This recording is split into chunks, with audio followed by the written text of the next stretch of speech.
అనగనగా నల్లమల అడవి అంచున మల్లయ్య అనే వేటగాడు ఉండేవాడు. వేటగాడంటే ధైర్యవంతుడు అనుకుంటే పొరపాటే. అతనికి వేటకంటే డబ్బుమీద, బంగారం మీద పిచ్చి ఎక్కువ. ఎంత పిసినారి అంటే తన వింటికి కట్టే తాడు తెగిపోతుందేమో అని భయంతో పులిని చూసినా బాణం వేయకుండా దాక్కునే రకం. ఒకరోజు మల్లయ్య తన వింటిని తుడుచుకుంటున్నాడు. అప్పుడు తన భార్య వచ్చి ఇలా అంటుంది. యావండి, ఆ వింటి తాడు మార్చండి. వేటలో అది తెగిపోతే క్రూర మృగాల ముందు మన ప్రాణాలు పోతాయి. 10 పైసలిస్తే కొత్త నారి వస్తుంది. నోరుముయి, 10 పైసలా? ఆ 10 పైసలు దాచిపెడితే రేపు నా కొడుకు పెళ్లికి పనికొస్తాయి. ఈ తాడికి కొంచెం ఆముదం రాస్తే ఇంకో 2 ఏళ్లు గ్యారంటీగా వస్తుంది. ప్రాణం పోయినా పర్వాలేదు గాని అనవసరంగా డబ్బులు ఖర్చు పెట్టకూడదు. అలా రోజులు గడుస్తాయి. ఒకరోజు మల్లయ్య అడలిలో వేట కోసం వెతుకుతుండగా ఒక ముళ్ల పొదలో నుండి వింతైన మూలుగు వినిపించింది. మల్లయ్య జాగ్రత్తగా పొదల చాటు నుండి చూశాడు. అక్కడ ఒక పెద్ద పులి చిక్కుకొని ఉంది. దాని ఒళ్లంతా ముళ్ళు గుచ్చుకొని రక్తం వస్తోంది. అమ్మో, పులి! ఇక్కడి నుండి పారిపోవడం మేలు. కాని దీని చర్మం ఒలిస్తే చాలా డబ్బులొస్తాయి కదా. వద్దులే, ఇది నన్ను తినేస్తే ఆ డబ్బులు ఎవరనుభవిస్తారు? మల్లయ్య అలా అనుకుంటుండగా పులి మనిషిలా మాట్లాడుతుంది. ఓయ్ వేటగాడా, నన్ను చూసి భయపడకు. దయచేసి నన్ను ఈ ముళ్ల నుండి కాపాడు. బాబోయ్, పులి మాట్లాడుతోంది. ఇది మృగమా, దయ్యమా? నేను భూతాన్ని కాదు, ఈ అడవిని రక్షించే వనదేవత నాకు మాట్లాడే శక్తిని ప్రసాదించింది. ఈ ముళ్ళు నా కాలికి ఒంటికి గట్టిగా గుచ్చుకున్నాయి. నేను కదలలేకపోతున్నాను. నన్ను రక్షిస్తే నీకు ఎవ్వరూ ఇవ్వనంత గొప్ప బహుమతి ఇస్తాను. బహుమతా?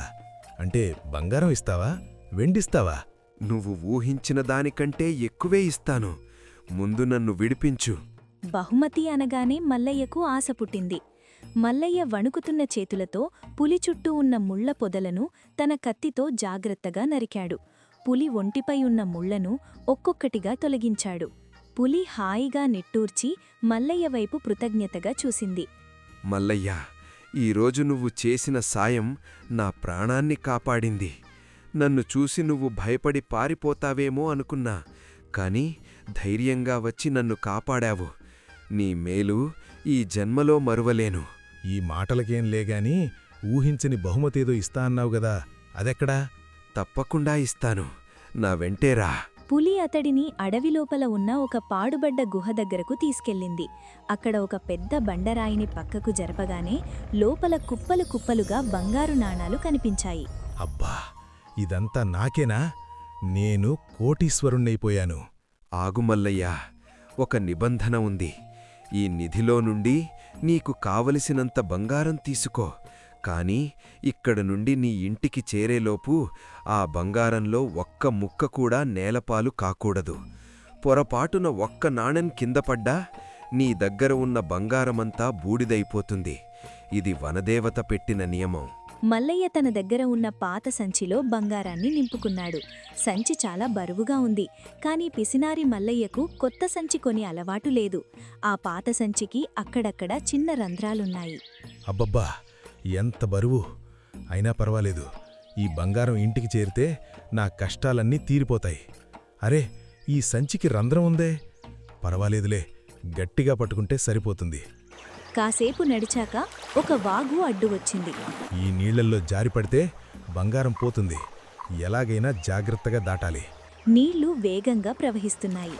అతను ఒక చెక్క మొద్దు మీద నడుస్తూ బాగు దాటుతుండగా ఒక కోతి చెట్టు మీద నుండి వచ్చి అతని తల మీద కొట్టింది. ఛీ, పో, బంగారాన్ని ముట్టుకోకు. కోతి అతని చేతిలోని సంచిని లాగడానికి ప్రయత్నించింది. మల్లయ్య బంగారాన్ని గట్టిగా హత్తుకున్నాడు.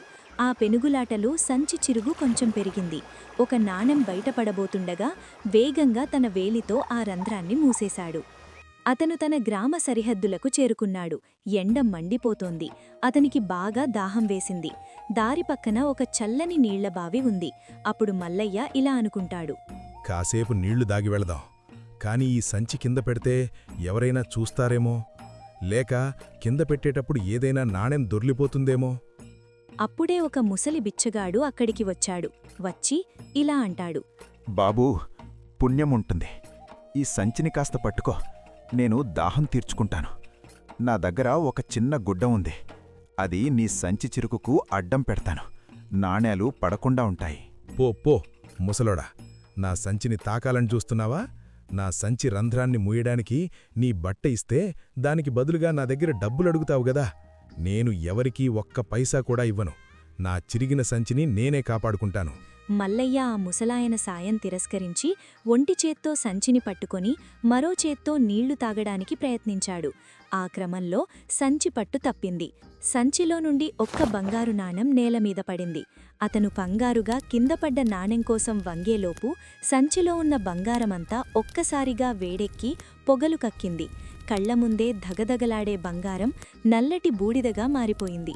మల్లయ్య రోడ్డుమీద కూర్చుని ఏడవడం మొదలుపెట్టాడు. అయ్యో దేవుడా, ఎంత పని జరిగిపోయింది! ఆ బిచ్చగాడిస్తా అన్న బట్టముక్క తీసుకునుంటే బాగుండు గదా. ఇదంతా నా అత్యాస వల్లే వచ్చింది. ఇక నుంచి ఇలా వచ్చే దానం కన్నా కష్టపడి సంపాదిస్తాను. అలా అనుకొని అప్పటినుంచి మల్లయ్య తన పిసినారితనాన్ని వదిలి ఉన్నదాంతో సంతోషంగా జీవించసాగాడు. అడవి అంచున ఉన్న ఒక చిన్న గ్రామంలో రామయ్య, సత్యమ్మ అనే ముసలి దంపతులు ఉండేవారు.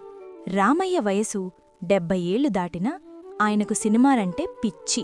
రోజంతా అడవిలో కట్టెలు కొట్టి ఆ అమ్మిన డబ్బులతో అప్పుడప్పుడు టౌన్కు వెళ్లి సినిమాలు చూసి వచ్చేవాడు. ఒకరోజు రామయ్య కట్టెల మోపు కింద పడేసి చంకలో ఉన్న సినిమా పత్రికను తీసి చదువుతున్నాడు. అప్పుడు భార్య సత్యమ్మ చిరాకుగా ఇలా అంటుంది. వచ్చారా మహానుభావా? ఆ కట్టెలమ్మి డబ్బులు తెస్తారనుకుంటే మీరేంటా కాగితాలు చూసుకుంటూ తెగ సంబరపడిపోతున్నారు?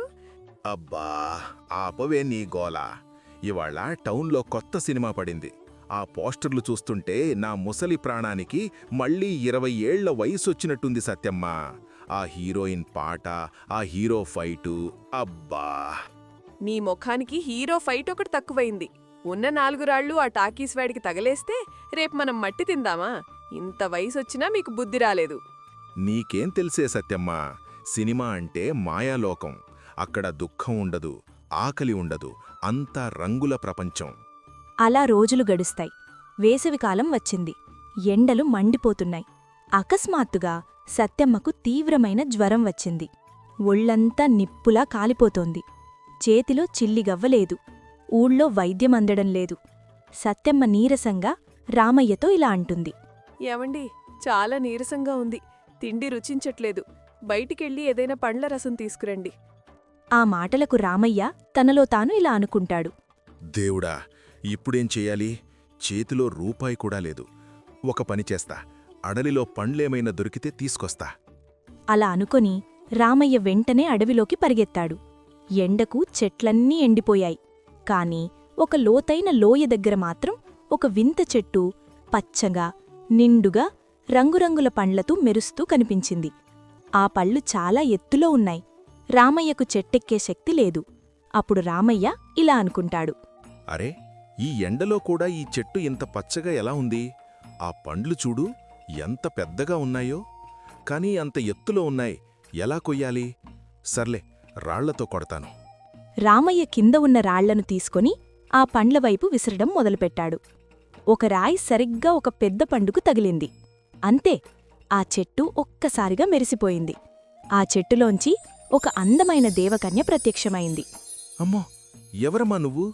దయ్యానివా, దేవతవా? భయపడకు రామయ్య, నేను దేవకన్యను. ఒక ముని శాపం వల్ల ఈ చెట్టులో చిక్కుకున్నాను. నీలాంటి స్వచ్ఛమైన మనసున్నవాడు విసిరే రాయి తగిలితేనే నాకు విముక్తి కలుగుతుందని చెప్పారు. నీకేం వరం కావాలో కోరుకో. తల్లి, నా భార్య సత్యమ్మ ప్రాణాలు కాపాడమ్మా, అది చాలు. ఇదిగో ఈ అమృతఫలం. ఇది తింటే నీ భార్య మళ్ళీ ఆరోగ్యంగా మారుతుంది. అయితే నీకో ప్రత్యేక వరమిస్తున్నాను. నీ మనసులో ఏదైనా కోరికను 3 సార్లు గట్టిగా స్మరిస్తే అది వెంటనే నీ ముందు ప్రత్యక్షమవుతుంది. కాని ఈ రహస్యం ఎవరికైనా చెబితే ఆ క్షణమే ఈ శక్తి మాయమైపోతుంది. జాగ్రత్త. అలా చెప్పి దేవకన్య మాయమైపోతుంది. రామయ్య ఆ పండు తీసుకుని ఇంటికి వస్తాడు. తన భార్య చేత ఆ పండును తినిపిస్తాడు. క్షణాల్లోనే తను ఆరోగ్యవంతురాలిగా మారిపోతుంది. సత్యమ్మ ఆరోగ్యం కుదిటపడటంతో రామయ్య ఆనందపడ్డాడు. అలా రోజులు గడుస్తాయి.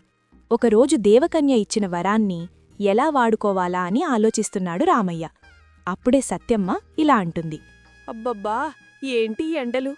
ఈ వేడి తట్టుకోలేకపోతున్నాను. ఏవండి, ఈ ఎండ చూస్తుంటే ప్రాణం పోయేలా ఉంది.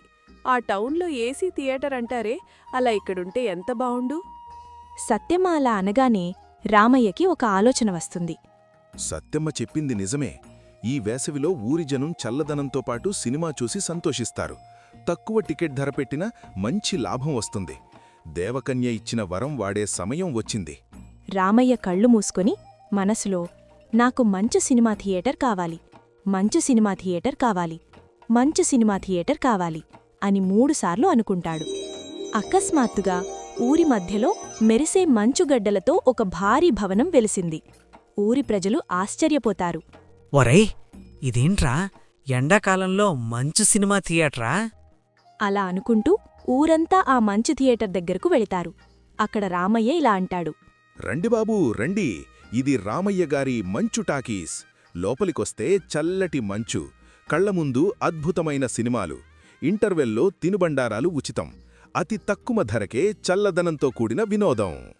ఆ మాటలు విన్న జనం ఆ మయా మంచు థియేటర్లో సినిమా చూడడానికి ఎగబడ్డారు. థియేటర్ లోపల ప్రొజెక్టర్ లేదు. రామయ్య మనసులో ఏ సినిమా ఊహిస్తే ఆ సినిమా అక్కడ ప్రదర్శిస్తుంది. చల్లదనం కూడా ఎక్కువ తక్కువ లేకుండా ఉంది. ఇంటర్వెల్లో పాప్కార్న్, కూల్ డ్రింక్స్ అన్నీ ఉన్నాయి.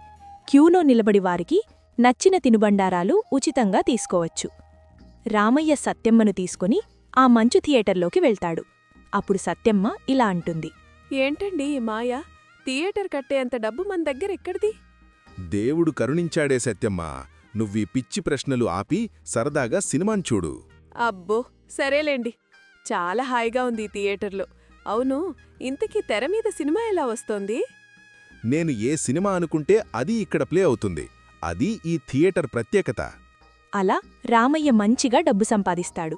ఈ విషయం తెలిసి పక్క ఊరి ప్రజలు కూడా అక్కడికి రావడం మొదలుపెట్టారు. 70 ఏళ్ల వయసులో రామయ్య ఇంకా సత్యమ్మ లక్షాధికారులయ్యారు. రామయ్య ఆ డబ్బుతో ఊరికోసం రోడ్లు వేయించాడు, చెరువులు తవ్వించాడు. వారు మంచి ఇల్లు కట్టుకుని బ్రతికినంతకాలం సుఖంగా బ్రతికారు. ఒకరోజు సత్యమ్మ రామయ్యతో ఇలా అంటుంది. ఎవండి, నిజం చెప్పండి, ఇదంతా ఎలా సాధ్యం? ఎవరైనా దేవత మీకేదైనా మంత్రమిచ్చిందా? సత్యమ్మా, కొన్ని విషయాలు నువ్వు అడగకూడదు, నేను చెప్పకూడదు. చెబితే ఇదంతా మారిపోతుంది. మనం మళ్ళీ కష్టాలు పడాలి. నీకు ఈ సుఖం కావాలా లేక నిజం కావాలా? అమ్మో, ఇన్నేళ్లు బ్రతకడానికి కష్టపడ్డాం. ఏది ఏవైనా దేవుడు కరుణించి చివరి రోజుల్లో ఈ సుఖాలిచ్చాడు. ఇప్పుడైనా అనుభవించనివ్వండి. మీ సినిమా పిచ్చి ఊరిని బాగుచేసింది. ఇక నేను మిమ్మల్ని ఎప్పుడూ తిట్టను.